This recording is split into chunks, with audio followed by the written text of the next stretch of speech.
Bismillahirrahmanirrahim. Assalamualaikum warahmatullahi wabarakatuh. Alhamdulillahi nahmaduhu wa nasta'inuhu wa nastaghfiruh wa na'udzu billahi min shururi anfusina wa min sayyiati a'malina. Man yahdihillahu fala mudilla lahu wa man yudlilhu fala hadiya lahu. Asyhadu an la ilaha illallah wahdahu la syarika lahu wa asyhadu anna Muhammadan abduhu wa rasuluh sallallahu alaihi wa ala alihi wa sahbihi wa man tabi'ahum bi ihsanin ila yaumiddin wa ba'd. Jemaah muslimin wal muslimat rahimani wa rahimakumullah. Kembali kita bersyukur kepada Allah Subhanahu wa taala atas kemudahan karunia yang selalu diberikan kepada kita, terkhusus kemudahan dalam beribadah, terkhusus kemudahan dalam menjalankan ketaatan kepada Allah Subhanahu wa taala. Sama-sama kita berdoa, sama-sama kita berharap kepada Allah, semoga setiap ketaatan, ibadah, kebaikan yang kita kerjakan betul-betul bisa kita panen buahnya besok di yaumul qiyamah. Amin ya rabbal alamin. Jemaah kaum muslimin wal muslimat, kita lanjutkan belajar kita mengkaji kitab Riyadhus Shalihin, dan malam hari ini masih melanjutkan bab sebelumnya, bab tidak berlebihan dalam ketaatan. Baik, kita masuk pada hadis yang kedua. Hadis yang kedua yang kita akan baca di malam hari ini Bapak Ibu, hadis dari Aisyah radhiyallahu anha. Ia berkata bahwa Rasulullah SAW bersabda, "Idza na'isa ahadukum wa huwa yusalli falyarkud hatta yadhhaba anhu an-naum. Fa in ahadakum idza shalla wa huwa na'isun la yadri la'allahu yastaghfiru fayasubba nafsahu." Rawahu Bukhari dan juga Imam Muslim. Dari Aisyah radhiyallahu anha. Aisyah termasuk ummul mukminin, istri dari istri Nabi sallallahu alaihi wasallam. Walaupun seorang wanita, tapi Aisyah adalah hamba yang sangat mulia. Kira-kira Bapak Ibu, apa yang menyebabkan beliau mulia? Wanita tapi mulia. Aisyah itu mulia karena keilmuannya. Karena apa? Keilmuannya. Demikian Bapak Ibu, suatu ilmu apabila melekat pada diri seorang hamba akan menyebabkan dia apa? Mulia. Suatu ilmu akan ketika melekat pada suatu sekolahan, sekolah itu akan mulia. Satu ilmu apabila melekat pada satu negara, negara pun akan menjadi apa? Mulia. Demikian al-ilmu sababu, ilmu itu merupakan sebab turunnya kemuliaan dari sisi Allah Subhanahu wa taala. Kama qala ta'ala, yarfa'illahu alladhina amanu minkum walladhina utul ilma darajat. Allah akan mengangkat derajatnya orang-orang beriman dan juga akan mengangkat lebih derajatnya orang beriman dan dia punya ilmu. Ia berkata bahwa Rasulullah SAW bersabda, "Idza apabila na'asa." Apa itu na'asa? Ngantuk. Apabila ngantuk. Bapak Ibu nanti ngantuk? Orang gurnat. Apabila na'asa, apabila ngantuk, ahadukum, salah seorang di antara kalian, wa huwa yusalli, dalam kondisi dia sedang sholat. Ngantuk tapi pas sedang apa? Sholat. Nanti Bapak Ibu, ini biasa sholat apa? Sholat malam, sholat tarawih. Kata Nabi SAW, apabila ada seorang di antara kalian dia ngantuk sedangkan dia pas sholat, perintah Nabi, fal yarkud, tidurlah. Suruh ngapain? Tidur dulu. Lah nek pengajian ngantuk tidur apa melek? Ya tidur, wong obatnya ngantuk itu apa? Tidur. Tapi aja tiap hari Bapak Ibu. Ya, suruh tidur. Hatta yadhhaba anhu naum, sampai hilang darinya itu naum, rasa tidurnya, rasa ngantuknya. Insyaallah ya, nggak boleh dipaksa Bapak Ibu. Apa hikmahnya Bapak Ibu? Orang sedang sholat, pas posisi dia ngantuk, kok suruh tidur dulu? Dijelaskan hikmahnya. Fa inna hadakum, karena sesungguhnya salah seorang di antara kalian, idza shalla, apabila dia sholat, wa huwa na'is, dalam kondisi dia ngantuk, ditakutkan la yadri, dia tidak tahu. La'allau, bisa jadi yastaghfiru, niatnya itu minta ampun, tapi malah fayasubba nafsahu. Ketika sholat kondisi ngantuk kok bablas gak tidur, malah dipaksa terus. Dikhawatirkan apa yang dia ucapkan niatnya itu yastaghfir, minta ampun, tapi malah fayasubba, tapi malah mencela nafsahu, dirinya sendiri. Ditakutkan dari ucapannya, harapannya minta surga, tapi malah minta apa? Neraka. Gara-gara apa? Ngantuk. Makanya nek pas sholat ngantuk mending turu. Tapi nek pas sholat ngantuk terus pripun kira-kira? Turu terus. Bapak Ibu, hadis ini disebutkan Imam Nawawi dalam kitabnya Riyadhus Shalihin, bab tidak boleh berlebihan dalam apa? Ketaatan. Dari hadis yang pendek ini Bapak Ibu, apa faedahnya? Apa pelajaran yang bisa kita petik? Faedah yang pertama dari faedah hadis yang bisa kita petik Bapak Ibu, perintah untuk khusyuk dan menghadirkan hati ketika melakukan apa? Sholat. Jadi kalau Bapak Ibu sedang sholat, sholat apapun itu diperintahkan untuk bisa khusyuk dan juga menghadirkan apa? Hati. Ya. Kenapa jamaah kaum muslimin? Ada beberapa sebab. Kenapa seorang hamba itu diperintahkan untuk khusyuk dalam apa? Sholatnya. Di antara sebab yang pertama Bapak Ibu, karena khusyuk itu penyebab keberuntungan. Orang yang sudah sholat plus dia bisa khusyuk dalam sholatnya, itulah tanda-tanda hamba yang akan beruntung. Ya.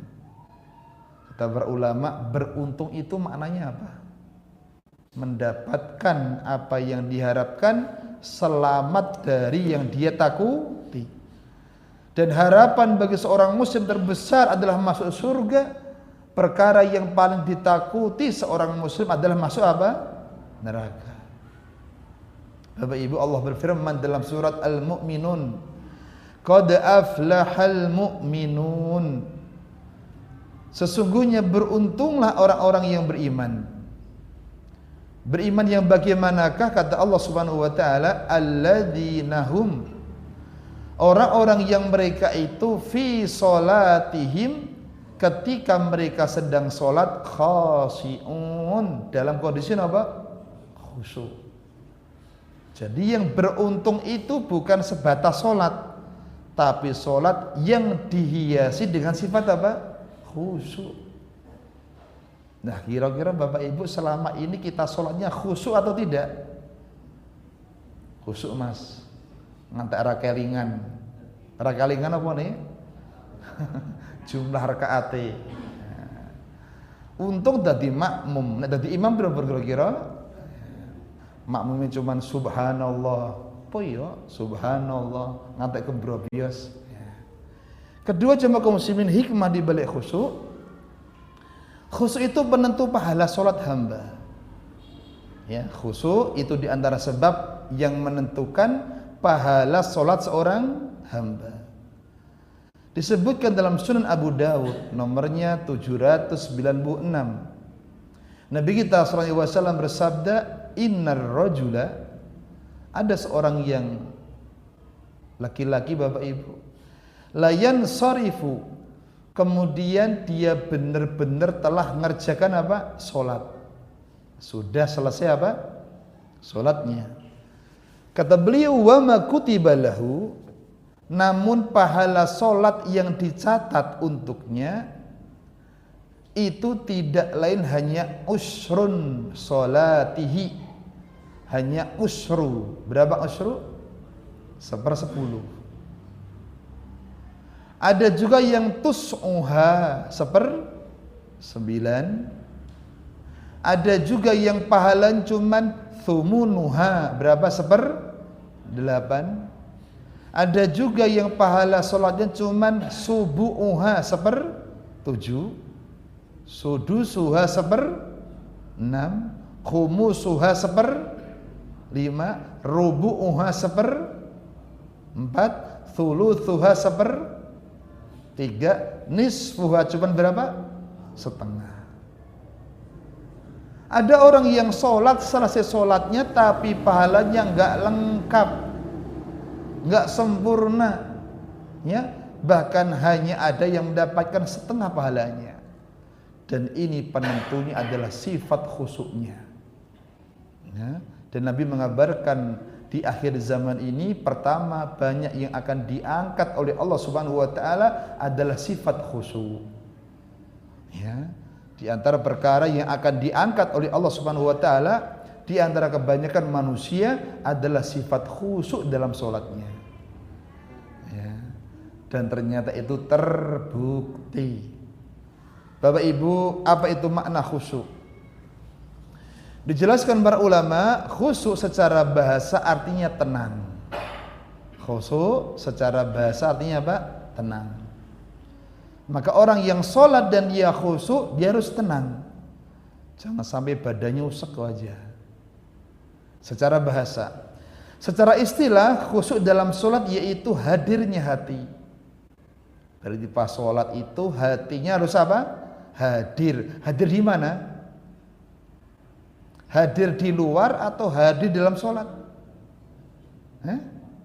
Bapak Ibu? Yuk hadir dalam sholat, ya. Hatinya harus hadir. Ketika dia sholat dan juga tenangnya anggota badan sejak awal hingga akhir apa? Sholat. Dan ngapunten Bapak Ibu, setan itu tidak akan pernah membiarkan manusia itu sholat dalam kondisi sempurna pahalanya. Maka dikisahkan Bapak Ibu ketika adzan berkumandang, setan itu lari, ya. Ketika adzan selesai, maka setan apa? Balik lagi. Ketika iqamat berkumandang, setannya lari lagi. Ketika qomat selesai, setannya balik lagi. Ngapain? Goda manusia. Sampai ada manusia yang tidak tahu berapa jumlah rakaatnya. Jamaah kaum muslimin, hadirnya hati itulah di antara makna khusyuk. Kemudian disertai dengan penghadiran, pengagungan kepada Allah Subhanahu wa taala. Maka Bapak Ibu hormati dan semoga dimuliakan Allah Subhanahu wa taala, inilah di antara perkara yang harus kita usahakan dalam apa? Salat kita khusyuk.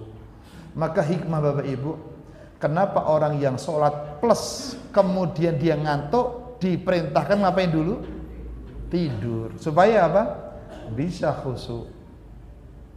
Karena target dalam sholat itu tidak sebatas selesai sholatnya, tapi target dalam sholat itu adalah bagaimana sholatnya betul-betul hadir dengan sifat apa? Sifat khusyuk. Demikian pelajaran yang pertama. Jamaah kaum muslimin, tentunya khusyuk itu ada kiat-kiatnya, ya, ada kiat-kiatnya. Di antara kiat yang pertama agar kita sholat dan bisa khusyuk adalah yakini Bapak Ibu bahwa ketika sedang sholat kita ini sedang menghadap kepada siapa? Allah Subhanahu wa ta'ala. Seorang hamba ketika sedang sholat sebenarnya dia sedang menghadap kepada Allah. Makanya Rasulullah SAW bersabda, inna ahadakum, sesungguhnya salah seorang di antara kalian, idza qama fi salatihi, apabila dia berdiri dalam salatnya, fa innahu yunaji rabbah, sesungguhnya dia sedang berhadapan dengan apa? Rabbnya.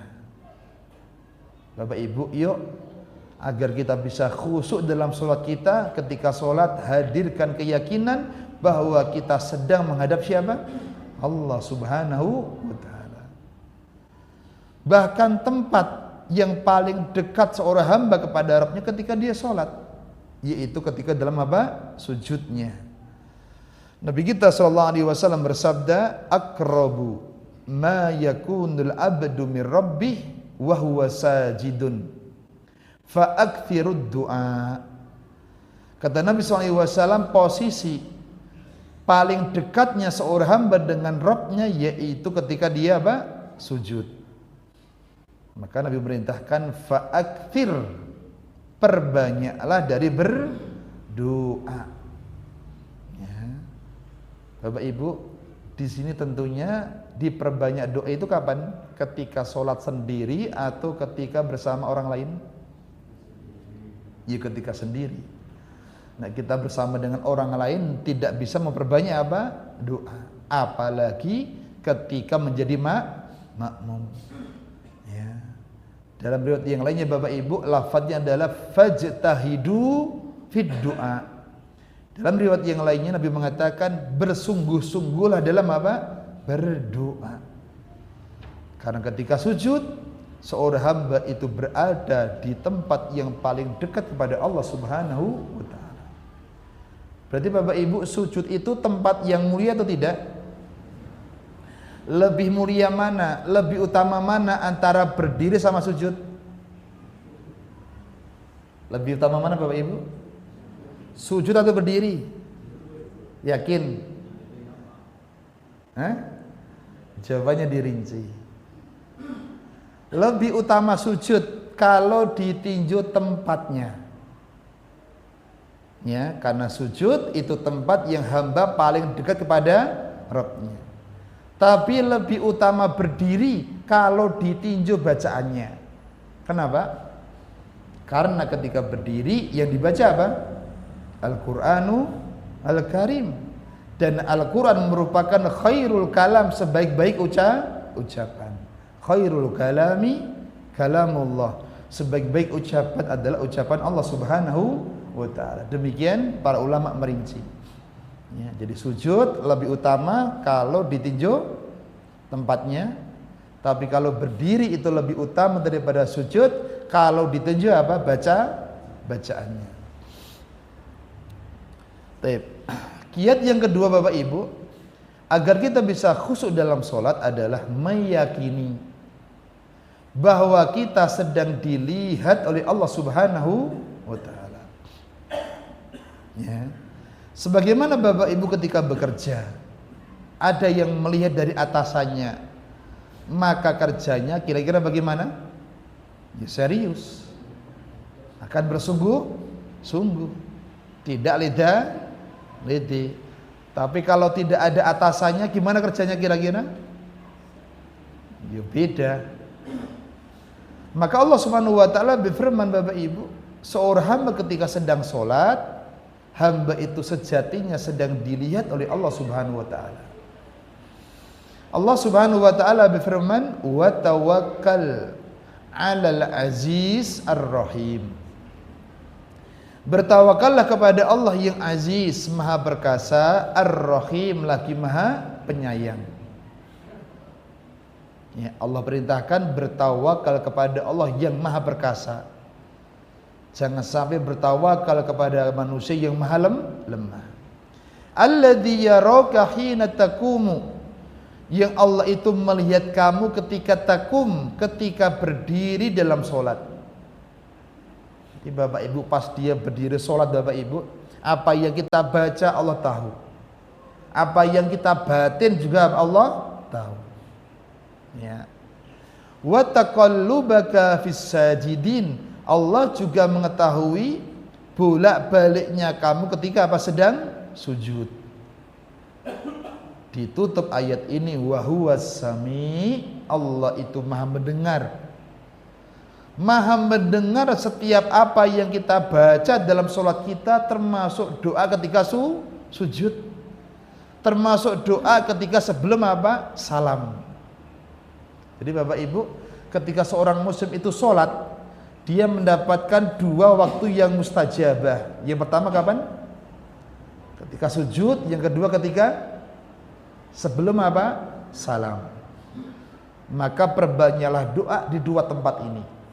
Pas dia sujud, yang kedua sebelum dia apa? Salam. Al-Alim, Allah juga apa? Mengetahui. Ini kiat yang keberapa? Yang kedua, agar seorang hamba bisa mendapatkan sifat khusyuk. Ketiga, di antara kiat Bapak Ibu agar seorang hamba itu bisa khusyuk dalam sholatnya adalah meyakini bahwa jika ia bisa baik dalam menghadap Allah di dunia, itu ketika sholat, maka akan mudah baginya menghadapi Allah pada hari kiamat. Bapak Ibu, siapa yang di dunia itu bisa baik dalam menghadap Allah, yaitu ketika sholat, maka ia pun akan mudah menghadapi Allah subhanahu wa ta'ala pada hari apa? Kiamat.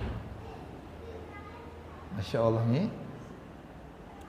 Al-Imam Ibnu Qayyim Bapak Ibu memberi penjelasan, seorang hamba itu di hadapan Allah memiliki dua posisi. Ya, seorang hamba di hadapan Allah memiliki dua posisi. Yang pertama, posisi dia di hadapan Allah dalam sholat.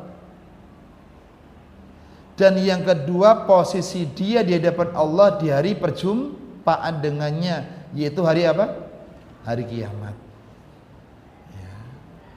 Barang siapa yang menegakkan hak posisi yang pertama ketika sholat, sholatnya benar Bapak Ibu, ya, baik sholatnya, maka akan dimudahkan baginya pada posisi yang kedua. Di mana itu? Di hari kiamat. Dari sini Bapak Ibu diambil kesimpulan, siapa yang sholatnya baik ketika di dunia, maka dia pun akan mendapatkan kemudahan besok di hari apa? Di hari kiamat. Tapi siapa yang tidak baik sholatnya di dunia, maka di akhirat pun dia tidak akan mendapatkan kemudahan dari Allah subhanahu wa ta'ala. Belum melanjutkan Bapak Ibu, barang siapa yang meremehkan posisi yang pertama, yaitu ketika sholat di dunia dia remehkan, sholatnya sak-sae, asal apa sholat. Siapa yang meremehkan posisi dia di dunia ketika sholat, maka kata beliau, ia pun akan disulitkan baginya pada posisi yang kedua, yaitu di mana Bapak Ibu? Di akhirat. Jelas Bapak Ibu? Ketoke hawane udan iki. Taklak-takluk kabeh niku. Pengajian tutup napa lanjut niki? Tutup ya ora apa-apa. Diulangi. Iki sing penting ya. Hamba itu memiliki dua posisi. Yang pertama ketika di dunia tatkala sholatnya, yang kedua besok di akhirat. Siapa yang baik posisinya menghadap Allah di dunia ketika sholat, akan jadi penentu baiknya dia di hadapan Allah besok di yaumul qiyamah. Tapi siapa yang meremehkan pertemuan dia dengan Allah di dunia, yaitu ketika sholat, maka di akhirat pun Allah akan meremehkannya, tidak akan memberikan apa? Kemudahan baginya. Maka bersyukurlah Bapak Ibu, siapa yang dimudahkan sholat, kemudian apa? Serius apa? Sholatnya. Yang keempat, di antara kiat Bapak Ibu agar kita bisa khusyuk dalam sholat adalah menghadirkan hati seakan-akan ini merupakan sholat yang terakhir. Merupakan sholat yang terakhir. Enten boten Bapak Ibu tiang niku sholat ngerti-ngerti geledak? Ada. Mungkin tidak kita sholat ngerti-ngerti mati. Pengen apa mboten? Ayo berdoa. Indah. Siapa yang meninggal dunia pas posisi sedang ngerjakan apa? Sholat. Karena dia meninggal dunia dalam kondisi yang terbaik, dalam kondisi sedang menghadap kepada Allah Subhanahu wa ta'ala. Masya Allah. Maka siapa yang pengen meninggal dalam kondisi beribadah kepada Allah Subhanahu wa ta'ala, banyak-banyaklah berdoa. Allah lah yang membolak-balikkan hati manusia. Rasulullah SAW bersabda, "Idza kumta fi salatika fasalli salata muwaddi'in." Jika engkau sedang sholat Bapak Ibu, maka sholatlah seperti sholatnya orang yang muwaddi, sholatnya yang hendak berpisah.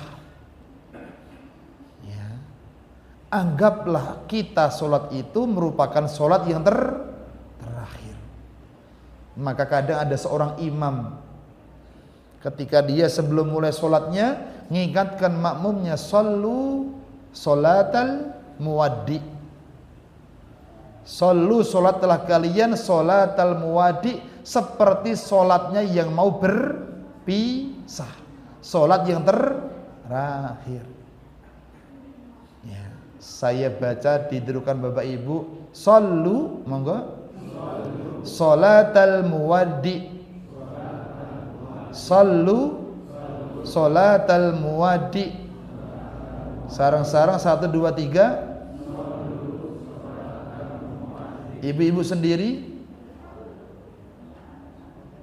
kok alun-alun, diulangi 1, 2, 3. Bapak-bapak,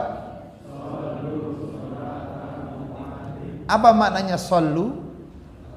Salatlah sholatal muwaddi, seperti sholatnya orang yang mau berpisah, sholat yang terakhir. Monggo dimulai Bapak Ibu, mulai nanti pas sholat isya hadirkan ya sholat kita ini seolah-olah merupakan sholat yang terakhir. Maka jadikan sholat yang terakhir kita sholat yang paling indah. Ya, jadikan ibadah kita yang terakhir ibadah yang paling istimewa. Ini diantara kiat-kiat agar kita bisa khusyuk dalam apa? Sholat. Sekarang pelajaran yang kedua. Nek jame do ngantuk ketoke pengajaran ketok suwi Pak nggih.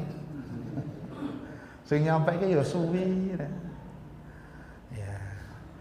Pelajaran yang kedua jamaah kaum muslimin, hendaknya seseorang yang dalam kondisi ngantuk untuk tidur terlebih dahulu supaya menghilangkan kantuk dan bisa khusyuk dalam apa? Sholat. Ya. Maka Bapak Ibu bagus kalau kita mau sholat malam, sebelum sholat malam tidur terlebih apa? Dahulu. Apalagi imamnya panjang. Panjang apanya? Bacaannya. Imamnya senangnya baca Al-Baqarah, Alif Lam Mim. Artinya ketir. Padahal yang dibaca berapa ayat?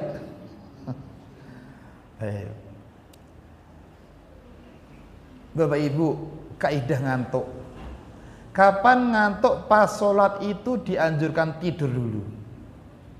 Beda antara imam sama makmum. Ya, kapan?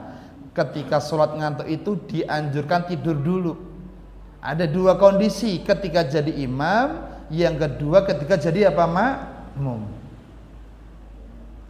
Yang pertama ketika jadi imam ngantuk, yang mengharuskan imam untuk tidur dulu adalah ngantuk yang menyebabkan dia tidak menyadari apa yang dia baca. Ngantuk yang menyebabkan dia tidak menyadari apa yang dia baca. Moco opo dia nggak sadar. Berarti ngantuknya berat. Ini hendaknya apa? Tidur dulu. Apa hikmahnya tadi Bapak Ibu? Ditakutkan. Niatnya pengen beristighfar malah mencela diri sendiri. ditakutkan pengennya mendapatkan surga, minta surga malah keliru minta apa? Neraka. Goro-gorongan ngantuk. Ya. Taib. Makanya kalau jadi imam usahakan jangan sampai apa? Ngantuk.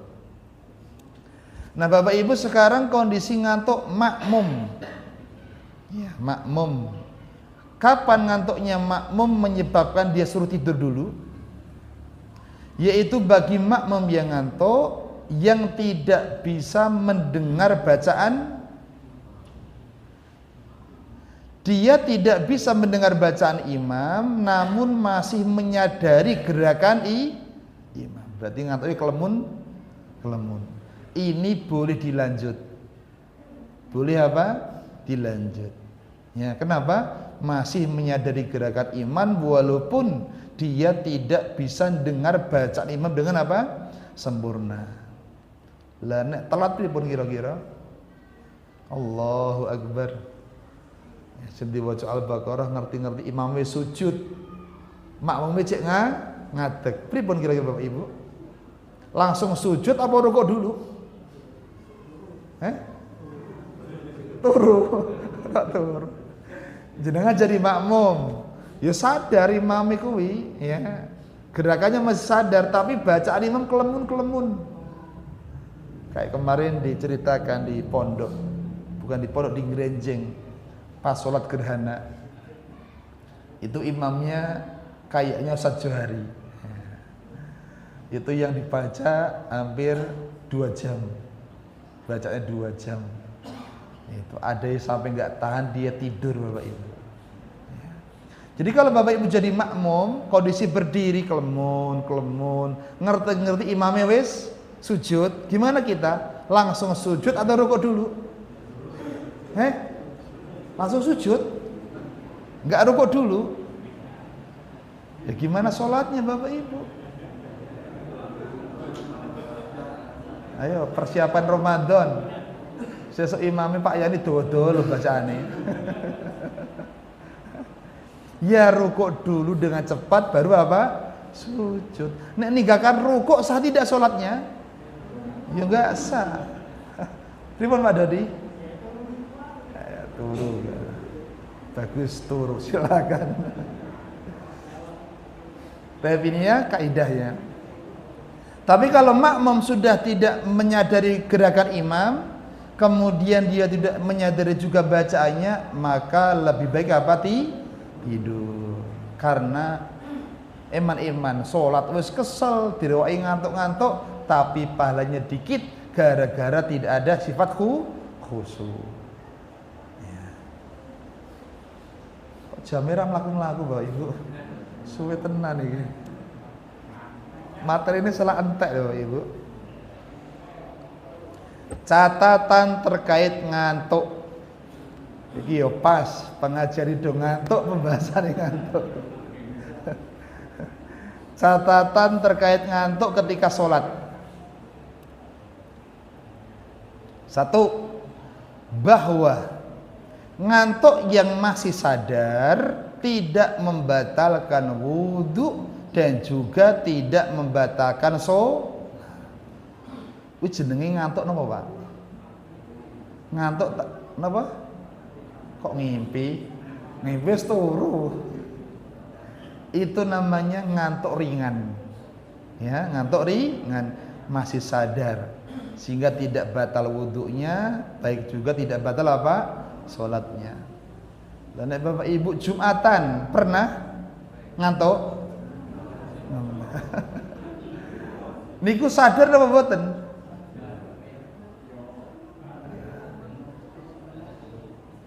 Khotibnya Nabi munggah mimbar wis kelek gini. Ngerti-ngerti wis komat. Blas serak krungu sing disampaike khotib. Niku wudune batal mboten? Lah jenengan wudu mboten? Lah katanya batal kok enggak wudu? Ya.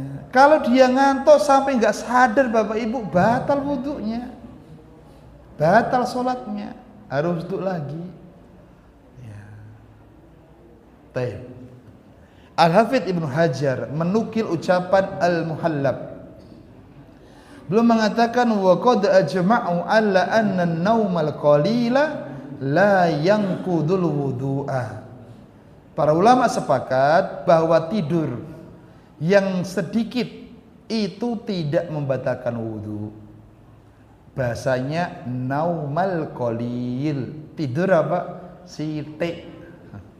Ngantuk ringan, tidur sedikit. Itulah yang kudul wudu. Tapi nek ngrungokne khutbah ngantek ngorok niku pripun? Ya, Bapak Ibu, ini sebagai pengingat ya untuk saya, Bapak Ibu semuanya. Karena memang Jumatan niku rasane pripun? Enak. Apa meneh awake kesel, masjid AC, imame alun-alun. Baik. Bapak Ibu, sekarang faedah yang ketiga, penjelasan kaidah. Ada namanya kaidah dalam agama yang berbunyi saddud dzara'i. Saddud dzara'i. Saddud itu menutup, dzara'i pintu yang menyebabkan keburukan. Jadi agama ini menutup segala perkara yang memungkinkan jadi sebab terbukanya keburukan. Itu dilarang.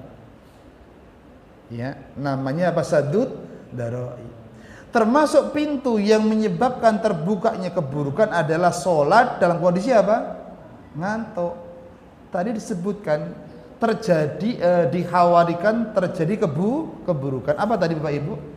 Pengennya istighfar malah mencela diri sendiri. Pengennya meminta surga tapi malah meminta apa? Neraka. Maka dilarang. Nek sholat wis ngantuk banget, mending napa turu terlebih dahulu. Itu namanya saddud dzara'i. Contoh yang lainnya Bapak Ibu, Islam itu menutup segala pintu yang menyebabkan terbukanya keburukan. Contoh lainnya apa? Islam melarang memberi bangunan di atas kuburan, membangun kuburan. Apalagi dikasih apa? Omah. Apa meneh omah di keramik, kai lampu. Kenapa itu dilarang Bapak Ibu? Sebab itu akan membuka pintu-pintu kesyirikan. Gara-gara kuburan yang nyaman, ada bangunannya, ada keramiknya, misalkan ada AC-nya, orang akan semedi di situ lebih apa? Lebih nyaman. Beda sama kuburan runggut, nggak ada bangunannya, nggak ada lampunya, semedi kira-kira pripun? Mikir-mikir. Maka Islam itu melarang apa? Membangun kubur dan juga melarang memberi lampu. Kenapa? Itu bisa jadi sebab terbukanya pintu-pintu kesyirikan. Contoh lainnya. Yang terakhir, contoh yang lainnya termasuk bab saddud dzara'i, menutup pintu-pintu yang menyebabkan terbukanya pintu keburukan adalah berdoa di kuburan. Walaupun berdoanya kepada Allah. Walaupun berdoanya kepada Allah, tapi bertempat di mana? Kuburan. Dilarang. Kenapa? Ini dalam rangka menutup pintu kesyirikan. Jangan sampai nanti pas berdoa di masjid enggak dikabul-kabulkan. Delalah pas dongono kuburan pisan malam Jumat Kliwon langsung dikabulkan. Kira-kira bagaimana perasaannya? Timbul keyakinan.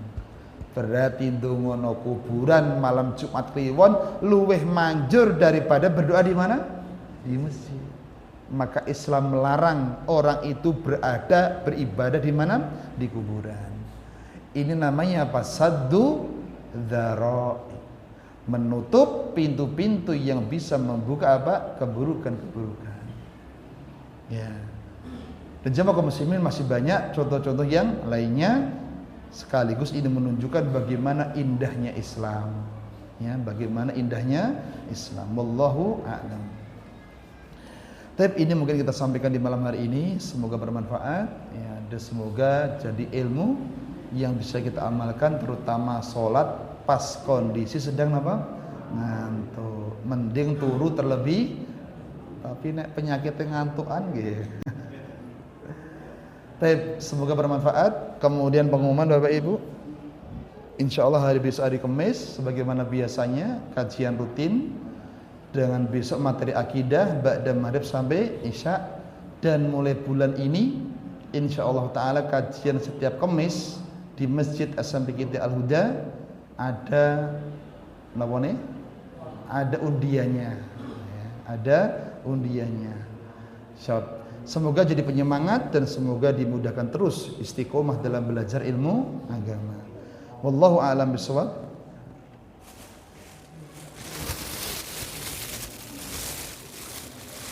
Ada hadiah. Ini adik-adiknya mana?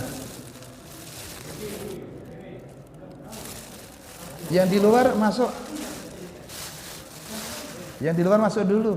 Ini ada hadiah yang 3 ini. Siji pocongan, siji ini kaya apa. Baik. Boleh putra, boleh putri. Boleh putra, boleh putri. Siapa yang hafal doa kedua orang tua? Putra boleh, putri boleh. Silakan Mas maju. 1 lagi, ada yang lagi? Kurang 2, Excel. Kurang 1 lagi? Kurang 1 lagi, putri. Silakan putri 1. Pas ya. Cek siapa namanya? Bagus. Kelas berapa? 5. Pengen jadi apa? Sepak bola. Sepak bola.